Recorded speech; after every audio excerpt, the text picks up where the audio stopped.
அஸ்ஸலாமு அலைக்கும். Welcome to நிசா சமையல் விலாக். இந்த வீடியோவில் ரெசிபி சின்னதாக ஒரு டூரை பற்றி பார்க்க போகிறோம். வாங்க பார்ப்போம். வெங்காயம், பூண்டு, தக்காளி, புளி ஊற வச்சாச்சு.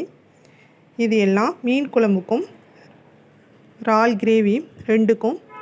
இப்போ வெங்காயத்தை நான் நைஸாக கட் பண்ணிக்க போகிறேன். இப்போ பூண்டு மீன் குழம்புக்கு வச்சுருக்கேன். இந்த மீன் குழம்பு கொஞ்சம் வேறு மாதிரியான ஸ்டைலில் இருக்கும். இந்த மீன் திருக்க மீன் வகையை சேர்ந்தது. குருவி திருக்கன்னு சொல்லுவாங்க. இது ஹீமோக்ளோபின் அதிகரிக்கிற ஒரே மீன் இந்த மீனுன்னு சொல்லலாம். இது மிளகு ஜீரகம்லாம் அதிகமாக இதுக்கு சேர்த்து சமைக்கணும். நம்ம குழம்பு மல்லித்தூள்லையே மிளகு ஜீரகம் போட்டிருக்கிறதுனால இதில் அதிகமாக சேர்த்துக்கிறேன். இந்த மீன் கண்டிப்பாக நீங்கள் அடிக்கடி உணவில் எடுத்துக்கிடுங்க. இது சீசனுக்கு தான் கிடைக்கும். கிடைக்கிறப்போ சேர்த்துக்கிடுங்க. இது தாளிப்பு கொடுக்கலாம். இது கடுகு, வெந்தயம், ஜீரகம் எப்போதும் சேர்க்குற மாதிரி சேர்த்துக்கிறேன். இதோட நான் பூண்டு 20 பல் உரித்து வச்சுருக்கேன். இது பூண்டு எவ்வளோ சேர்த்துக்கிறோமோ அவ்வளோதுக்கு இந்த குழம்பு டேஸ்டியாக இருக்கும். இதை நல்லா தாளித்து அந்த குழம்பை தாளித்து ஊற்ற வேண்டியதான். இந்த குழம்புல வேறு எந்த காய்கறியும் மாங்காய் கூட சேர்க்கக்கூடாது. இந்த குழம்பு நல்லா டேஸ்டியாக இருக்கும். இந்த மீன் பிடிக்காதவங்க கூட அந்த குழம்பை சேர்த்துக்கிடுவாங்க. இந்த மீன் பார்க்குறதுக்கு தான் அப்படி இருக்கும். ஆனால் இதால் கிடைக்கிற பெனிஃபிட்டு நிறைய. இது கண்டிப்பாக உணவில் சேர்த்துக்கிடுங்க. ஹீமோக்ளோபின் குறைவாக உள்ளவங்களாம் இதை சாப்பிட்டா சீக்கிரமே அதிகரிக்கும். குழம்புல கொஞ்சம் தண்ணி ஊற்றி கலந்துக்கிட்டேன். இதோட இறால் கிரேவிக்கு உள்ளதும் சைடில் ரெடி பண்ணிக்கிட்டு இருக்கேன். இப்போது இதில் மீனை போட்டுக்கலாம். என் வீடியோ பிடிச்சிருந்தால் சப்ஸ்கிரைப் பண்ணுங்கள், கமெண்ட் பண்ணுங்கள், ஷேர் பண்ணுங்கள், பெல்லுங்கிற பட்டனையும் ஆன் பண்ணுங்கள். அப்போ தான் நான் போடுற வீடியோ எல்லாம் நோட்டிஃபிகேஷனில் காட்டும். இப்போது இறால் கிரேவிக்கு ரெடி பண்ணிடலாம். இப்போது ஒரு 5 வெங்காயம் நைஸாக பொடி பண்ணி வச்சுருக்கேன். இதை ஆட் பண்ணியிருக்கேன். இதோட 3 பச்சை மிளகா, 3 தக்காளி எல்லாம் நைஸாக அரிஞ்சு இதோடு சேர்த்துக்க வேண்டியதான். இதோட இப்போ இறால் தோல் நீக்கி நல்லா க்ளீன் பண்ணி வச்சுருக்கேன். அதை இதோடு சேர்த்துக்க போகிறேன். இதுக்கு தண்ணி நிறைய சேர்க்கக்கூடாது. அதனால் கொஞ்சமாக தண்ணி சேர்த்து அதுக்கு தேவையான சால்ட்டு சேர்த்துருக்கேன். இப்போது இதோட இறாலை சேர்த்து இதுக்குள்ளே மசாலா ஆட் பண்ண வேண்டியதான். இதில் 1.5 டீஸ்பூன் மிளகாத்தூள் போட்டிருக்கேன். இதோட மஞ்சள் தூள் 1/2 டீஸ்பூன், சோம்புத்தூள் 1/2 டீஸ்பூன் சேர்த்துக்க வேண்டியதான். இப்போது இதை நல்லா வேக வச்சு இதோட இஞ்சி பூண்டு பேஸ்ட்டும் சேர்த்துக்கிட்டேன்.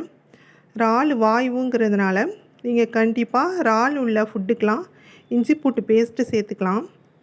இல்லை கரம் மசாலா தூளும் ஆட் பண்ணிக்கலாம். ஏன்னா ரெண்டுமே செரிமானத்தை அதிகம் கொடுக்கும்.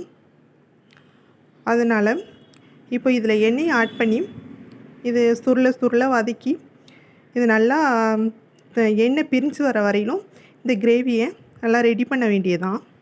இப்போ குழம்பு ரெடி ஆயிடுச்சு.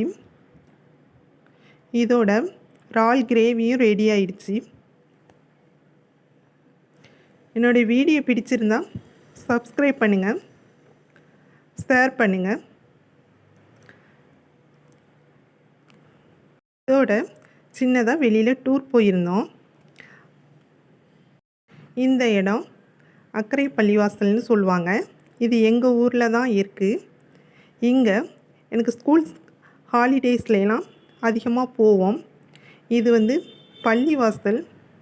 இது இந்து முஸ்லீம்னு பாகுபாடு இல்லாமல் இந்த பள்ளிவாசலுக்கு வருவாங்க. இந்த பள்ளிவாசல் மட்டும் கிடையாது, இதை சுற்றி இயற்கையை ரசிக்கிற மாதிரியான இடங்கள் அதிகமாக இருக்குது. இந்த பள்ளிவாசல் முகப்பு இப்படி தான் இருக்கும். இது 2 சைடும் ரூம் அதிகமாக இருக்கும். இதில் காலையில் சமைச்சு எடுத்துக்கிட்டு சாயந்தரமாக போகிறவங்களும் இருக்காங்க. இங்கேயே தங்கி உணவு சமைச்சு அவங்க நேர்த்திக்கடன் நேர்ந்தவங்க 15 நாள் 1 மாதம்னு இருக்கிறவங்களும் இருக்க தான் செய்கிறாங்க. அதிகமாக ஈவினிங் டயத்தில் இந்துக்கள் அதிகமாக வருவாங்க. இதை சுற்றி உள்ள இடத்தை பாருங்கள், எவ்வளோ அழகாக இயற்கை ரம்மியமாக எவ்வளோ காட்சி அளிக்குதுன்னு பாருங்கள். பார்க்கவே மனசு ரொம்ப அமைதியாக ரிலாக்ஸாக இருக்கும். இதேமாரி நிறைய பேர் வந்து அங்கே தங்கியும் இருக்காங்க. இந்த பள்ளிவாசலில் எந்த ஆங்கிளில் பார்த்தாலும் அவ்வளோ அழகாக இருக்கும். இது இயற்கை. இது இந்த வருஷம் இருக்க பள்ளிவாசல், மறு வருஷம் அதை சுற்றி உள்ள இடங்கள் இதே மாதிரி இருக்குமான்னு சொன்னால் சொல்ல முடியாது. காரணம் என்னென்னா, அது இயற்கை சீற்றங்களால் பல மாறுதல் அடைஞ்சு அது வேறு மாதிரி இருக்கும். இதை வந்து அந்தந்த வருஷம் ரீஃப்ரெஷ் பண்ணி எங்கள் ஊர்க்காரங்க அதை பாதுகாத்து வர்றாங்க. ஒவ்வொரு வருடமுமே இந்த பள்ளிவாசலில் புதுப்பிச்சுக்கிட்டே இருக்காங்க. அதனால தான் இப்படி இருக்குது. புயல் மழை எத்தனையோ இயற்கை சீற்றங்களை கடந்து வந்தாலும் அது இன்றைக்கும் அழகாக இருக்குது. ஈவினிங் கடற்கரைக்கு போனோம். கடலுண்டாலே ஒரு அமைதி. இந்த அலையோட சவுண்டு அதை பார்த்துக்கிட்டே இருக்கும்போது ஒரு மனசு ரிலாக்ஸ் ஆகும். இது கண்டிப்பாக நீங்கள் அடிக்கடி கடல் பக்கத்தில் இருந்தால் போயிட்டு வாங்க. இந்த இடத்த பற்றின டீட்டெயில் வேணும்னா நீங்கள் கமெண்ட்டில் கேளுங்க, நான் சொல்கிறேன். இந்த அலையோட சவுண்டை கேளுங்க, எப்படி மனசுக்கு ரிலாக்ஸாக இருக்குன்னு பாருங்கள். அந்த சவுண்டே ஒரு மாதிரி வைப்ரேஷனை ரிலாக்ஸை கொடுக்கும். என் வீடியோ பிடிச்சிருக்கோன்னு நினைக்கிறேன்.